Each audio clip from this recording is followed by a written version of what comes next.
দেখ ফেলু, হাবলুর মতো পড়াশোনা কর, তুই কখনোই সঠিক উত্তর দিস না। কালু, তুই দাঁড়া তো, তোকে একটা প্রশ্ন করছি, ঠিকঠাক উত্তর দিবি কিন্তু। ওকে স্যার, প্রশ্ন করুন। তুই বলতো বারমুডা আর গামছার মধ্যে পার্থক্য কি? স্যার, বারমুডা আর গামছার মধ্যে বেশি পার্থক্য নেই, দু একটা পার্থক্য আছে। বল, ওই দু একটা পার্থক্যই বল। স্যার, বারমুন্ডার দাম অনেক বেশি আর গামছার দাম অনেক কম।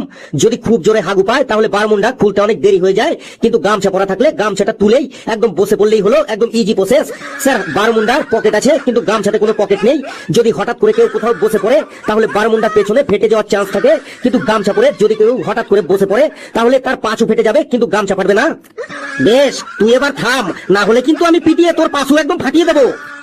তোদের এত করে রচনা শেখালাম কিন্তু তোরা পরীক্ষার খাতায় একজনও ঠিকঠাক লিখতে পারিসনি। সি সি সি, আজ তোদের আমি রচনা ধরবো, ঠিকঠাক না পারলে একদম রোদের মধ্যে মুরগি বানিয়ে রেখে দেবো কিন্তু। ঘেটু, তুই দাঁড়া, তুই উটের উপর একটা রচনা বল। স্যার, উট অনেক উঁচু, আমি উটের উপরে কিভাবে উঠবো স্যার, আমি তো এখনো ছোট। তো মহারাজ, তুমি কিসের উপর রচনা লিখেছো? স্যার, আমি মোষের উপর রচনা লিখেছি, মোষ উটের থেকে অনেক নিচু। আচ্ছা, মোষ নিচু তাই তুই মোষের উপরে উঠে গেছিলি। কাল যদি আমি টিচার সম্পর্কে রচনা লিখতে বলি তাহলে তো তুই টিচারের উপরে উঠে পড়বি। বেশ, তুই মোষের উপরই রচনা লিখতে বললে কি লিখবি বল।